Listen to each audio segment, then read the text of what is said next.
నమస్కారం వార్తల్లోకి స్వాగతం ముందుగా ముఖ్యాంశాలు ఫిబ్రవరి 3 నుండి 5వ తేదీ వరకు తిరుమలలో ధార్మిక సదస్సు జనవరి 22న అయోధ్యకు లక్ష శ్రీవారి లడ్డూలు శ్రీనివాస దివ్యానుగ్రహ హోమంలో పాల్గొనే భక్తులకు శ్రీవారి దర్శనం డైల్ యువర్ ఈవో కార్యక్రమంలో పేర్కొన్న టీటీడీ ఈవో ఏవి ధర్మారెడ్డి నగిరిలో 3వ రోజు కొనసాగుతున్న మున్సిపల్ కార్మికుల సమ్మె మున్సిపల్ కార్మికుల న్యాయమైన డిమాండ్లను పరిష్కరించాలి డిమాండ్ చేసిన ఏఐటీయూసీ జిల్లా ప్రధాన కార్యదర్శి కోదండయ్య ద్వైవార్షిక నవరత్నాలు సంక్షేమ పథకాలు జిల్లాల్లో నేడు 3009 మందికి 4.38 కోట్లు లబ్ధి పేర్కొన్న తిరుపతి జిల్లా డిఆర్ఓ పెంచల కిషోర్ తిరుపతి జిల్లా కోర్టుకు వచ్చిన బీజేపీ మాజీ ఎంపీ సుబ్రహ్మణ్య స్వామి ఆంధ్రజ్యోతి దినపత్రికపై 100 కోట్ల పరువు నష్టం దావా కేసు దాఖలు చేసిన సుబ్రహ్మణ్య స్వామి. వార్తల్లోని వివరాలు. Andhra Pradesh municipal workers union AITUC అనుబంధ ఆధ్వర్యంలో మున్సిపల్ కార్మికుల సమస్యలు పరిష్కరించాలని కోరుతూ నగిరిలో మున్సిపల్ కార్మికులు అంబేద్కర్ విగ్రహం నుంచి మున్సిపల్ కార్యాలయం వరకు ర్యాలీ నిర్వహించారు. ఈ సమ్మెలో ముఖ్య అతిథిగా పాల్గొన్న ఏఐటీయూసీ జిల్లా ప్రధాన కార్యదర్శి కోదండయ్య మాట్లాడుతూ సమాన పనికి సమాన వేతనం ఇవ్వాలని మున్సిపల్ కార్మికుల ఉద్యోగాలు క్రమబద్ధీకరణ చేయాలని ఎన్నికల ముందు ఇచ్చిన హామీలను వెంటనే అమలు చేయాలని కోరారు. ఇప్పటి వరకు ఇస్తున్న 6,000 రూపాయలు హెల్త్ ఎలవెన్స్ తో పాటు కనీస వేతనం 26,000 రూపాయలు ఇవ్వాలని మున్సిపల్ కార్మికులతో ఒకరు చనిపోతే అదే ఉద్యోగాన్ని అదే కుటుంబంలో ఇవ్వాలని పేర్కొన్నారు. రాష్ట్ర ప్రభుత్వం దిగొచ్చే వరకు మున్సిపల్ సమ్మె కొనసాగుతుందని కార్మికుల న్యాయమైన డిమాండ్లను వెంటనే పరిష్కరించాలని ఆయన ప్రభుత్వాన్ని డిమాండ్ చేశారు. మహిళలకు మెటర్నిటీ లీవ్ ఇవ్వాలని సుప్రీంకోర్టు గైడ్లైన్స్ ప్రకారం సమాన పనికి సమాన వేతనం ఇవ్వాలని మున్సిపల్ కార్మికులకు రాజకీయ వేధింపులు మానుకోవాలని ప్రభుత్వం సానుకూలంగా స్పందించి కార్మికుల సమస్యలు పరిష్కరించాలని కోరారు. ఈ కార్యక్రమంలో ఏఐటీయూసీ సీనియర్ నాయకులు వేలన్ భాషా మునుస్వామి మున్సిపల్ వర్కర్స్ యూనియన్ కార్యదర్శి మురళి తదితరులు పాల్గొన్నారు.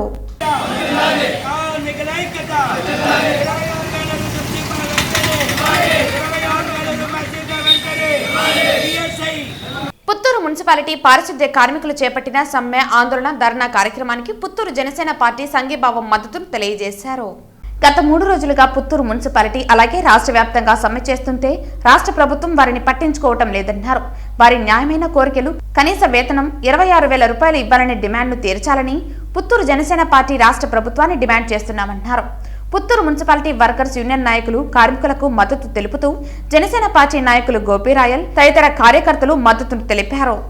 ఈ రాష్ట్ర ప్రభుత్వం చిత్తశుద్ధితో జగన్ రెడ్డి గారు ఇచ్చిన పాదయాత్రలో హామీలను నిలబెట్టుకొని వారు న్యాయమైన కోరికలు వారి జీతాన్ని 26,000 రూపాయలకి పెంచాలని చెప్పి వారి ప్రత్యేకమైన వారు డిమాండ్ చేస్తున్నారు. ఎందుకంటే ఈరోజు 3 రోజులుగా పుత్తూరులో పారిశుద్ధ్య నిర్వహణ జరగకపోయినప్పటికీ పుత్తూరంతా వాసనతో ఉన్నది. వీరికి న్యాయమైన ఈ కోరికలను ఈ రాష్ట్ర ప్రభుత్వం కనీసం వారిని పిలిపించి చర్చలు చేసి వారి న్యాయమైన కోరికలను ఈ రాష్ట్ర ప్రభుత్వం వెంటనే తీర్చాలని చెప్పి జనసేన పార్టీ తరఫున డిమాండ్ చేస్తున్నాం.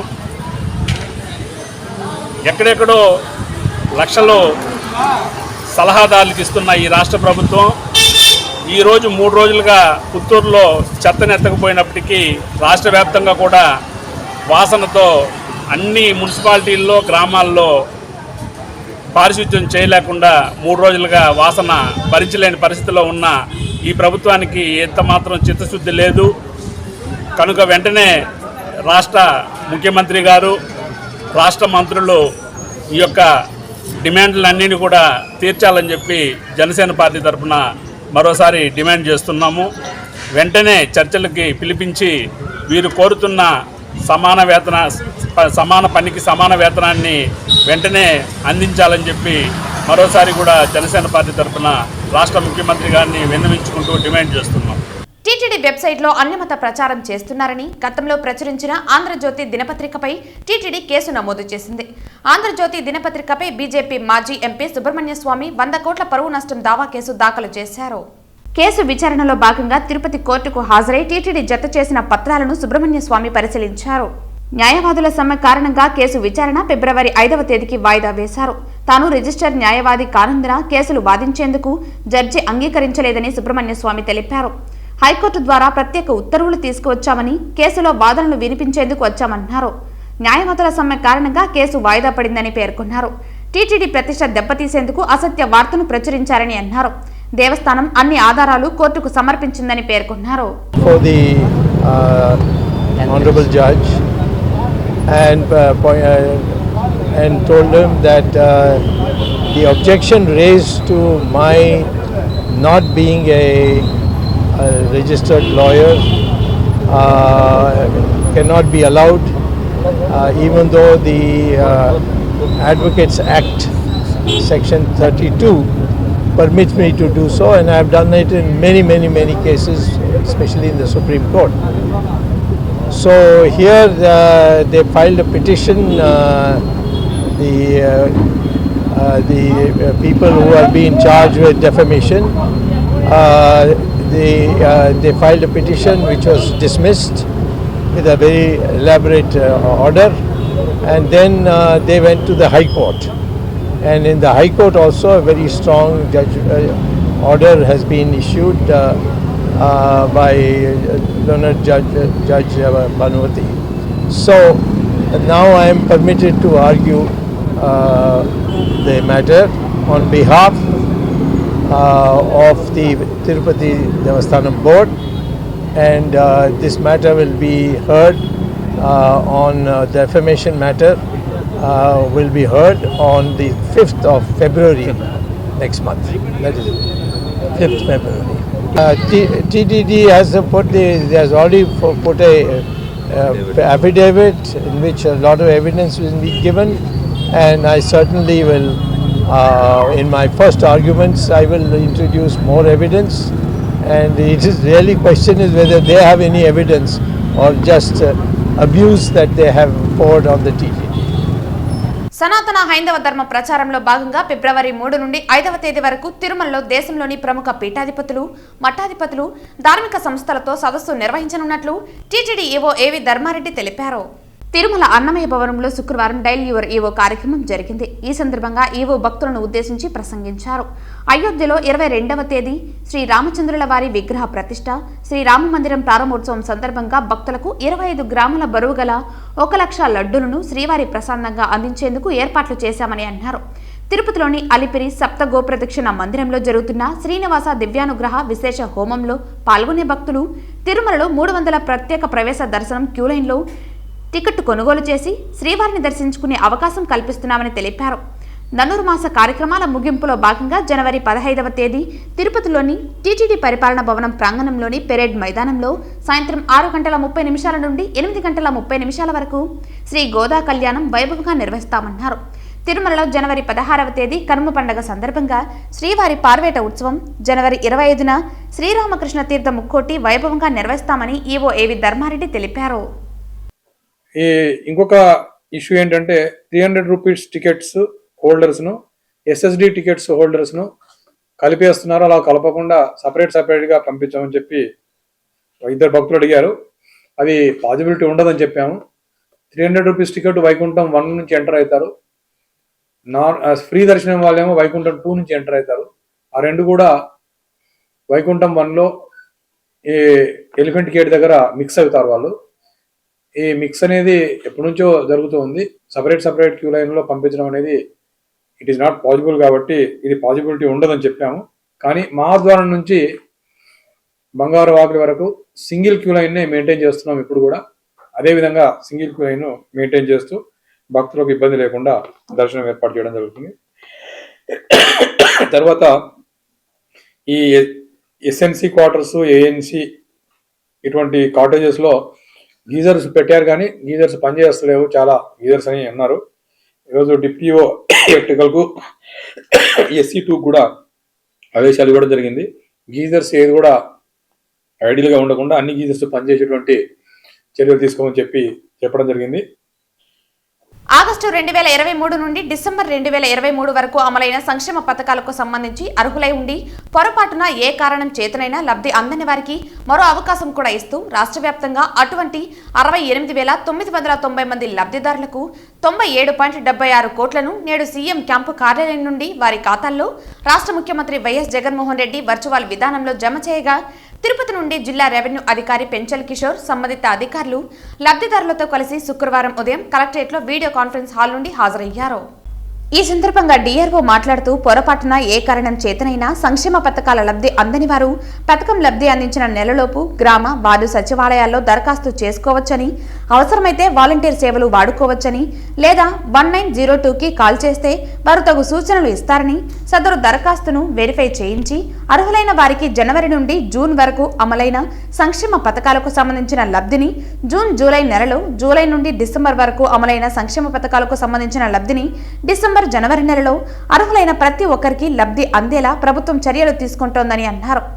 దేశంలో ఎక్కడా లేని విధంగా గ్రామ వార్డు సచివాలయాల్లో లబ్ధిదారుల జాబితాలు డిస్ప్లే చేయటం ద్వారా సోషల్ ఆడిట్ నిర్వహించి పారదర్శకతతో లంచాలు లేకుండా కుల మత వర్గ పార్టీల వివక్షతకు తావు లేకుండా అర్హులందరికీ 100% సంతృప్తి స్థాయిలో పథకాల లబ్ధి ప్రభుత్వం అందిస్తోందని తెలిపారు.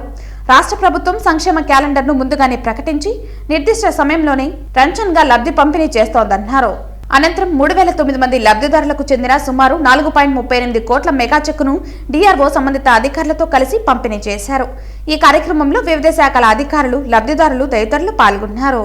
తిరుపతి టీడీపీ నియోజకవర్గ ఇన్ఛార్జ్ మన్నూరు సుగుణమ్మ ఆధ్వర్యంలో కార్మిక చైతన్య బస్సు యాత్ర టెక్కల నుంచి కుప్పం వరకు జరిగే ఈ బస్సు యాత్ర పోస్టల్ ఆవిష్కరణ చేయడం జరిగింది. ఈ కార్యక్రమంలో సుగుణమ్మ మాట్లాడుతూ ధార్మిక చైతన్య బస్సు యాత్ర టెక్కల నుంచి కుప్పం వరకు కూడా ఈ బస్సు యాత్ర సాగుతుందని, ఈ యాత్రలో రాష్ట్ర ప్రజలందరూ కూడా పాల్గొని చైతన్య యాత్రకు సంఘీభావం తెలపాలని కోరారు. మరియు తెలుగుదేశం పార్టీ, జనసేన పార్టీ కలయికతో తప్పకుండా ఈ చైతన్య యాత్ర విజయవంతం అవుతుందని పేర్కొన్నారు. ఈ కార్యక్రమంలో టీఎన్టీయూసీ రాష్ట్ర, జిల్లా, కార్పొరేటర్, నగర పార్టీ అధ్యక్ష ప్రధాన కార్యదర్శులు మరియు తిరుపతి తెలుగుదేశం పార్టీ నాయకులు పాల్గొన్నారు. కార్మిక చైతన్య బస్సు యాత్ర రేపు 6వ తేదీ నుంచి టెక్కలి నుంచి ఉత్తరాంధ్రప్రదేశ్ మొదలుకొని మరి కుప్పం వరకు కూడా ఈ బస్సు యాత్రను చేపట్టబోతున్నారు. ఈ బస్సు యాత్ర సందర్భంగా మరి రాష్ట్ర ప్రజలందరూ కూడా, రాష్ట్ర కార్మికులందరూ కూడా ఈ బస్సు యాత్ర, ఈ చైతన్య బస్సు యాత్రకు సంఘీభావం తెలుపుతూ అందరూ కూడా పాల్గొని మరి తెలుగుదేశం పార్టీ కార్మికుల పట్ల ఎప్పుడు కూడా మరి సమస్యల పరిష్కారం చేస్తూ ఉంటున్నటువంటి తెలుగుదేశం పార్టీ, జనసేన పార్టీని కూడా కలయికతో తప్పకుండా రానున్న రోజుల్లో కార్మికులకు మరి స్వర్ణయుగం కాబోతుందని కూడా భావించాలని కోరుకుంటూ మరి మరొకసారి ఈ కార్మిక చైతన్య యాత్రలో తిరుపతి నగరంలో ఈ రోజున పోస్టర్ ఆవిష్కరణ ద్వారా ప్రజలందరికీ తెలియపరచాలని ఈరోజు పోస్టర్ ఆవిష్కరణ తిరుపతి నగరంలో జరిగింది. తిరుపతి నగరం శ్రీనగర్ కాలనీ గాంధీపురం పంచాయతీలోని ఓంశక్తి ఆలయంలో ప్రత్యేక అభిషేకం, పూజా కార్యక్రమాలకు ముఖ్య అతిథిగా డాలర్స్ గ్రూప్ అధినేత దివాకర్ రెడ్డి పాల్గొన్నారు. త్వరలో చంద్రగిరి నియోజకవర్గం నుంచి రాజకీయ ప్రవేశం చేయనున్నట్లు డాలర్స్ గ్రూప్ అధినేత దివాకర్ రెడ్డి వెల్లడించారు. తిరుపతి రూరల్ పరిధిలో ఆయన ఓ దేవాలయ కార్యక్రమంలో పాల్గొన్నారు. కుటుంబం క్షేమంగా ఉండేందుకు మహిళలు చాలా కీలకమని తెలిపారు. రాజకీయ ప్రవేశంపై చర్చలు జరుగుతున్నాయని తెలిపారు. 2 వారాల్లో ఏ పార్టీలో చేరేది ప్రకటిస్తామని చెప్పారు. స్వంత నియోజకవర్గం చంద్రగిరి నుంచి పోటీ చేస్తానని ధీమా వ్యక్తం చేశారు. ఈరోజు ఇక్కడ ఈ ఓంశక్తి అమ్మవారికి అందరూ మాలలేసి పవిత్రంగా వీళ్ళందరూ పూజించి ఇక్కడ ఈ గ్రామ ప్రజలు, ఈ పంచాయతీ ప్రజలు, నియోజకవర్గ ప్రజలందరూ బాగుండాలని వీళ్ళు మనస్ఫూర్తిగా ప్రార్థన చేయడం జరుగుతుంది. సో దీనికి కాను ఎప్పుడు కూడా వీళ్ళకి ఎప్పుడు మేము సపోర్ట్గా ఉంటామని చెప్పి మా డాలర్స్ గ్రూప్ తరపున, నా తరపున అందరికీ వీళ్ళకి ఎప్పుడు అండగా నిలబడతాము. ఇట్లాంటి మహిళలందరూ శక్తిగా పూజించిన దానివల్లే మనందరం కూడా బాగా హ్యాపీగా బయట తిరుగుతుంటాము. సో వీళ్ళకి ఎప్పుడు కూడా మీడియా తరపున కావచ్చు, అన్ని విధాలు కూడా మీరు కూడా వీళ్ళకి అండగా ఉండాలా. వీళ్ళు చేసే ప్రతి పూజ వెనకాల మనకు కూడా ఎంతో కొంత పుణ్యం వస్తుంది. కాబట్టి దీన్ని మనం హిందూ సాంప్రదాయం ప్రకారం పవిత్రంగా భావించి అమ్మవారిని, ఓంశక్తి అమ్మవారిని మనస్ఫూర్తిగా ఈరోజు నేను కూడా ప్రార్థించాను. ప్రజలందరూ బాగుండాలని చెప్పేసి, వాళ్ళకి ఆరోగ్యం అంతా బాగుండాలని చెప్పి నేను ప్రార్థించడం జరిగింది. ఈ అవకాశం ప్రతి ఒక్కరికి ధన్యవాదాలు. పొలిటికల్ స్టాండ్ త్వరలో మీ ముందు చెప్తాను, అతి త్వరలోనే ఉంది, చెప్తాను మీకు. ఫస్ట్ మీడియా మిత్రుల ద్వారా నేను తెలియజేస్తాను. అన్నీ మీకు త్వరలో 2-3 వారాలని మీకు అన్నీ తెలియజేయడం జరుగుతుంది. ఫస్ట్ మీకు మీడియా మిత్రుల ద్వారా నేను పంచుకుంటాను. అన్నీ జరుగుతూ ఉన్నాయి. త్వరలో నేను మీకు చెప్తాను. అన్ని విషయాలు మీకు అన్నీ తెలుసు, ఆల్రెడీ ప్రజలందరూ కూడా తెలుసు. సో కాబట్టి త్వరలో నేను అన్నీ మీకు తెలియజేస్తాను. నేను మనస్ఫూర్తి చెప్తున్నాను. చేస్తే ఒకవేళ చంద్రగిరి నుంచే చేస్తాను. నా ఊరు ఇదే కాబట్టి నేను బయట పోయి చేయలేను. స్థానికుని కాబట్టి ఒకవేళ చేయాల్సిన పరిస్థితి వస్తే ఇక్కడి నుంచే ఖచ్చితంగా పోటీ చేస్తాను. ఆంధ్రప్రదేశ్ రాష్ట్ర ప్రభుత్వ యాజమాన్యం మరియు వివిధ విభాగాల్లో పనిచేస్తూ రిటైర్డ్ అయినటువంటి 4 లక్షల మంది పెన్షనర్ సభ్యులకు 2024 సంవత్సరానికి గాను జనవరి 1వ తారీఖు నుండి ఫిబ్రవరి 29వ వరకు లైఫ్ సర్టిఫికెట్లు నమోదు కార్యక్రమం నిర్వహించారు. ఈ నమోదు కార్యక్రమంలో పెన్షనర్ల సంఘం నాయకులు, జిల్లా అధ్యక్షులు శంకర్ సహా అధ్యక్షులు మరియు ఉపాధ్యాయ పరిషత్ రాష్ట్ర అధ్యక్షులు గోపాల్, నగర జిల్లా కోశాధికారి తాళ్లపాక సిద్ధయ్య, నగర శాఖ అధ్యక్షులు టీవీ రమణ, సురేష్ బాబు, ప్రధాన కార్యదర్శి వెంకటేశం శెట్టి, కోశాధికారి మునికృష్ణ, జిల్లా సంఘటన కార్యదర్శి పెద్దపాలెం పాపయ్య, కార్యవర్గ సభ్యులు కృష్ణమూర్తి, అల్లాబక్ష, దేవరాజులు, డాక్టర్ నిడుదల రమణప్ప, దేవరాజులు, శంకర్ బాబు తదితరులు పాల్గొన్నారు. మేము ఇక్కడ ఈ సంఘ భవనంలో గత 5 సంవత్సరాల నుంచి మేము ఆన్లైన్ సిస్టమ్ వచ్చిన తర్వాత అప్పటి నుంచి లైఫ్ సర్టిఫికెట్స్ మేము సభ్యులకు అందరికీ ఫ్రీగా చేస్తున్నాము. ట్రెజరీ ముఖ్యంగా చెప్పవలసిన విషయం ఏంటంటే, ట్రెజరీలో కూడా ఒక ఫింగరు 2 ఫింగర్లు పెట్టి వదిలేస్తూ ఉంటే మా అందరినీ ఇక్కడికి పంపిస్తున్నారు. మా సంఘ భవనంలో అట్లా ఇక్కడ కూర్చోవడానికి హాయిగా ఉన్నది, అందువల్ల సౌకర్యంగా ఉంది కాబట్టి అందరినీ కూర్చోబెట్టి ఒక ఫింగర్కి రాకపోతే 10 ఫింగర్లు మేము ట్రై చేసి, అది కూడా లేకపోతే ఐరిష్ కూడా చేస్తున్నాము. ఐరిష్ కూడా రాకపోతే మళ్ళీ ఫేషియల్ రికగ్నిషన్ కూడా చేసి వచ్చిన ప్రతి సభ్యునికి తృప్తి పడేటట్టుకు మేము ఇది నమోదు ప్రక్రియ చేస్తున్నాము. అందువల్ల మేము ఇంకో విషయం ఏంటంటే, ఎవరైతే బెడ్ రిటర్న్గా ఉన్న పెన్షనర్స్ ఎవరైతే ఉన్నారో వాళ్ళ ఇండ్లకు కూడా వెళ్ళి వాళ్ళకు కూడా సౌకర్యవంతంగా మేము నమోదు ప్రక్రియ చేస్తున్నాము. దానికి 2-3 ఇక్కడ 4 బ్యాచ్గా చేసుకుని మేము ఇక్కడ పనిచేస్తున్నాము. రోజుకు ఒక 200 మందికి మేము ఇక్కడ నమోదు ప్రక్రియ చేస్తున్నామని చెప్పి మేము గర్వంగా ఫీల్ అయ్యి సభ్యుల తరఫున అందరికీ ధన్యవాదాలు తెలుపుతున్నాం. ఆంధ్రప్రదేశ్ ప్రభుత్వం వివిధ యాజమాన్యాల్లో పనిచేస్తున్న రిటైర్డ్ అయినటువంటి 3,84,000 మంది పెన్షనర్లు ఉన్నారు. ఒక గవర్నమెంట్ అయితేనేమి, క్వాసీ గవర్నమెంట్ టీటీడీ అయితేనేమి, యూనివర్సిటీలు అయితేనేమి, ఈ రకంగా ఆంధ్రప్రదేశ్ ప్రభుత్వం నుండి పెన్షన్ తీసుకున్న సభ్యులందరూ కూడా వారు జీవించి ఉన్నట్టు ప్రతి సంవత్సరము జనవరి 1వ తారీఖు నుంచి ఫిబ్రవరి 28 వరకు లైఫ్ సర్టిఫికేట్ అంటే యాన్యువల్ వెరిఫికేషన్ సర్టిఫికేట్ నమోదు చేయాలి. అట్లా నమోదు చేస్తే మళ్ళీ సంవత్సరం వరకు నిరాకంటంగా వాళ్ళకు నిరంతరం సంవత్సరం పాటు వాళ్ళకి పెన్షన్ పడుతుంది. అందుకోసం గవర్నమెంట్ లైఫ్ సర్టిఫికేట్ నమోదు పెట్టింది. సెంట్రల్ గవర్నమెంట్కి అయితే 2000 నవంబర్ డిసెంబర్ దీన్ని జీవన్ ప్రమాణ యాప్ ద్వారా ఈరోజు ఆంధ్రప్రదేశ్ ప్రభుత్వ రిటైర్డ్ ఉద్యోగుల సంఘం తిరుపతి నగర శాఖ 6,000 మంది సభ్యులు కలిగి నిత్యము పెన్షన్ల గౌరవ పెన్షన్ల సేవలో తరిస్తున్నటువంటి సంఘం. కేంద్ర రాష్ట్ర ప్రభుత్వాలు ఎస్సీ, ఎస్టీ మైనారిటీలపై చూపుతున్న నిరంకుశ వైఖరికి నిరసనగా ఈ నెల 7న తిరుపతి నగరంలోని శ్రీనివాస ఆడిటోరియంలో నిర్వహించే దళిత కార్యక్రమంలో ప్రజలు పాల్గొని విజయవంతం చేయాలని జిల్లా దళిత సేవా సంఘం వ్యవస్థాపకులు చంద్రశేఖర్ తెలిపారు. శుక్రవారం మధ్యాహ్నం చిత్తూరు నగరంలోని ప్రెస్ క్లబ్లో ఏర్పాటు చేసిన విలేకరుల సమావేశంలో ఆయన మాట్లాడుతూ, ఇటీవల కేంద్రంలో జీడీపీ పెరిగిందని ప్రధాని మోదీ చెప్పడం హర్షణీయమన్నారు. అయినా దేశవ్యాప్తంగా పేద ప్రజలకు లబ్ధి చేకూరడం లేదన్నారు. రాష్ట్రంలో సైతం అనేక సంక్షేమ పథకాలు ప్రవేశపెడుతున్నప్పటికీ ఎస్సీ, ఎస్టీ మైనారిటీలకు లబ్ధి చేకూరడం లేదన్నారు. కేంద్ర రాష్ట్ర ప్రభుత్వాలు మోసం చేస్తోందన్నారు. వారిని నిరంకుశ వైఖరిని ఎండగట్టడానికి ఈ నెల 7న జరిగే దళితుల పోరాటంలో ప్రతి ఒక్కరూ పాల్గొని విజయవంతం చేయాలని పిలుపునిచ్చారు. ఈరోజు ఎస్సీ, ఎస్టీ అభివృద్ధి కావాలంటే బ్యాంకుకి పోతే అప్పులు ఇవ్వటం లేదు. ఎందుకంటే గ్యారంటీ అడుగుతున్నారు. మేమేమంటామంటే ప్రభుత్వం ఇప్పుడు భూములన్నీ ఒరిజినల్ చేస్తుంది. అది కాకుండా మాకు ముఖ్యంగా పేదవాళ్ళు ప్రతి ఒక్కరు ఇల్లు ఉంటుంది కాబట్టి ప్రతి ఒక్క ఇల్లు బ్యాంకు లోన్కు కలిపి చేరట్టు 5 లక్షలు 10 లక్షలు కానీ లోన్లు కానీ వాటి మీద భరోసా ఇచ్చి మార్కెట్ వాల్యూ కల్పిస్తే వాటి ద్వారా లోన్ తీసుకుని అభివృద్ధి అవుతారని మేము ప్రభుత్వాన్ని అడుగుతున్నాము. అదేవిధంగా ప్రతి సంవత్సరం విద్యా కానుకలను ఇస్తున్నారు. వాటి వల్ల మేము అభివృద్ధి కాము.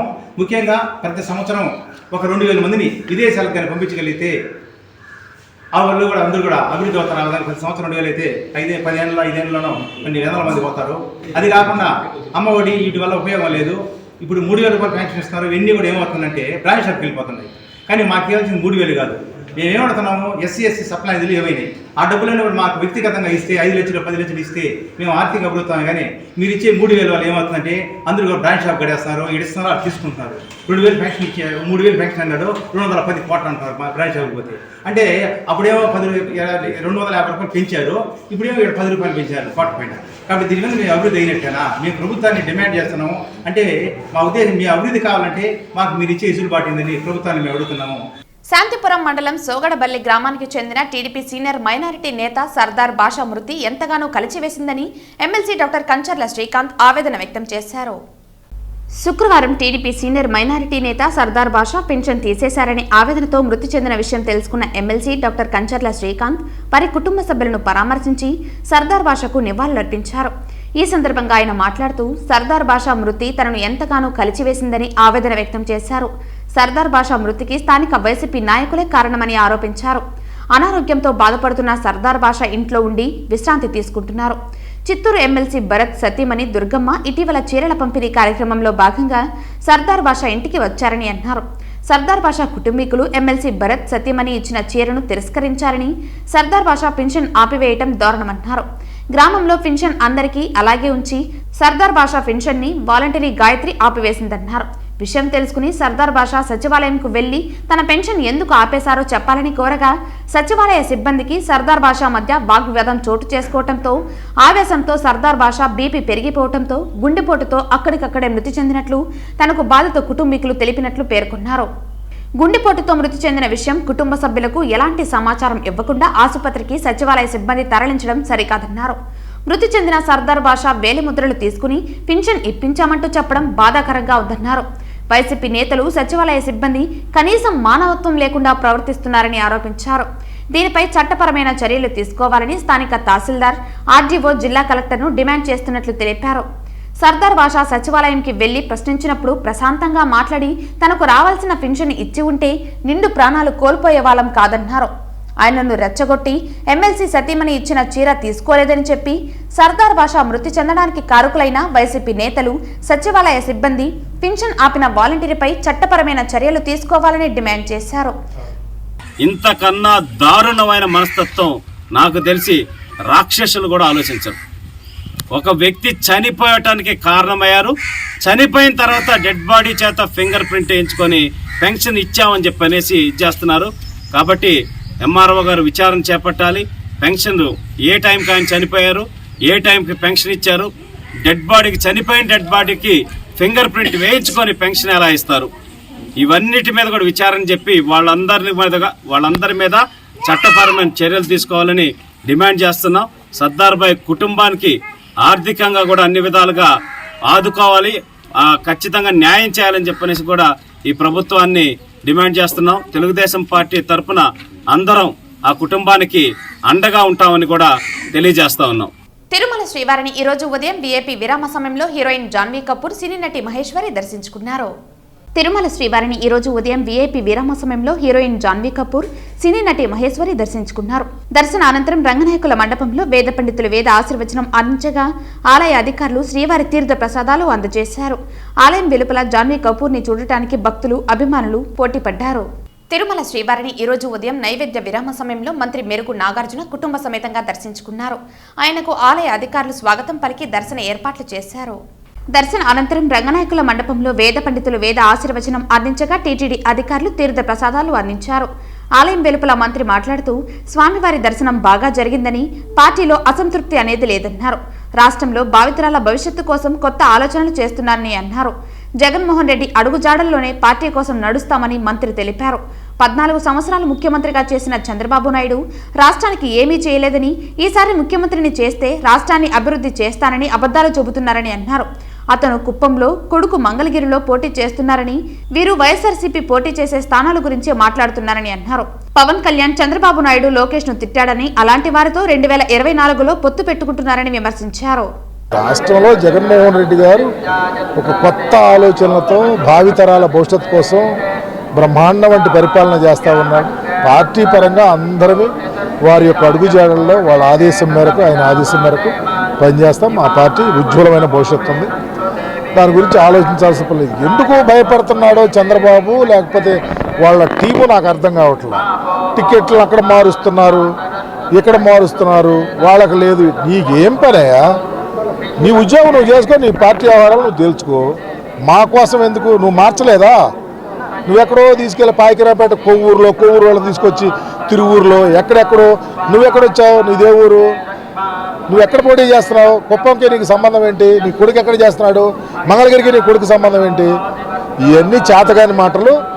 ఆంధ్రప్రదేశ్ చరిత్రలో నూతన అధ్యాయానికి తెరదీసిన ముఖ్యమంత్రిగా, సామాజిక విప్లవానికి తెరదీసిన ముఖ్యమంత్రిగా, పేద ప్రజల యొక్క గుండె చప్పుడుగా, రైతాంగాన్ని ఖచ్చితంగా గుండెలో పెట్టుకు చూసే వ్యక్తిగా, కులాలతో అతీతంగా రాష్ట్రంలో ప్రతి కులంలో ఉన్న పేదవాడి కోసం ఆలోచించి పనిచేసే ముఖ్యమంత్రిగా ఈరోజు ఈ రాష్ట్రంలో పరిపాలన జరుగుతూ ఉంది. చంద్రబాబు చేయలేకపోయాడు. 14 ఏళ్ళు అవకాశం వచ్చినా చేయక అబద్ధాలు చెప్పి పారిపోయి ఇప్పుడు వచ్చి మళ్ళీ చేస్తారంటే దొంగ అంటే ఇంక మళ్ళీ దొంగని ఎవరు నమ్ముతారంటున్నా. అందుకనే ఇన్ని కుట్రలు కుతంత్రాలు చేస్తూ ఉన్నారు. మరి 2014లో పోటీ చేసినప్పుడు పవన్ కళ్యాణ్తో పోటీ చేసావు, బయటకు వచ్చి 14 పవన్ కళ్యాణ్ ఎందుకు తిట్టాడు నిన్ను? నీ పార్టీ వేస్ట్ అన్నాడు, నీ కొడుకు వేస్ట్ అన్నాడు, నువ్వు వేస్ట్ అన్నాడు. మళ్ళీ కలిసి ఎందుకు కలిచారు? ఏదో లబ్ధి చేకూరింది కాబట్టి. మాకు ఏ పార్టీతో పని లేదు. ఎవరు ఏ పార్టీలో చేరినా ఏమవదు. ఈ రాష్ట్ర చరిత్రలో జగన్మోహన్ రెడ్డి గారిని సువర్ణాక్షరాలతో లిఖించాలి. వార్తలు ముగించే ముందు ముఖ్యాంశాలు మరోసారి. ఫిబ్రవరి 3 నుండి 5వ తేదీ వరకు తిరుమలలో ధార్మిక సదస్సు. జనవరి 22న అయోధ్యకు 1,00,000 శ్రీవారి లడ్డూలు. శ్రీనివాస దివ్యానుగ్రహ హోమంలో పాల్గొనే భక్తులకు శ్రీవారి దర్శనం. డైల్ యువర్ ఈవో కార్యక్రమంలో పేర్కొన్న టీటీడీ ఈవో ఏవి ధర్మారెడ్డి. నగిరిలో 3వ రోజు కొనసాగుతున్న మున్సిపల్ కార్మికుల సమ్మె. మున్సిపల్ కార్మికుల న్యాయమైన డిమాండ్లను పరిష్కరించాలి. డిమాండ్ చేసిన ఏఐటీయూసీ జిల్లా ప్రధాన కార్యదర్శి కోదండయ్య. ద్వైవార్షిక నవరత్నాలు సంక్షేమ పథకాలు జిల్లాల్లో నేడు 3,009 మందికి 4.38 కోట్లు లబ్ధి. పేర్కొన్న తిరుపతి జిల్లా డిఆర్ఓ పెంచల కిషోర్. తిరుపతి జిల్లా కోర్టుకు వచ్చిన బీజేపీ మాజీ ఎంపీ సుబ్రహ్మణ్య స్వామి. ఆంధ్రజ్యోతి దినపత్రికపై 100 కోట్ల పరువు నష్టం దావా కేసు దాఖలు చేసిన సుబ్రహ్మణ్య స్వామి. ఈ వార్తలు ఇంతటితో సమాప్తం. తిరిగి వార్తల్లో మళ్ళీ కలుద్దాం. అంతవరకు సెలవు. నమస్కారం.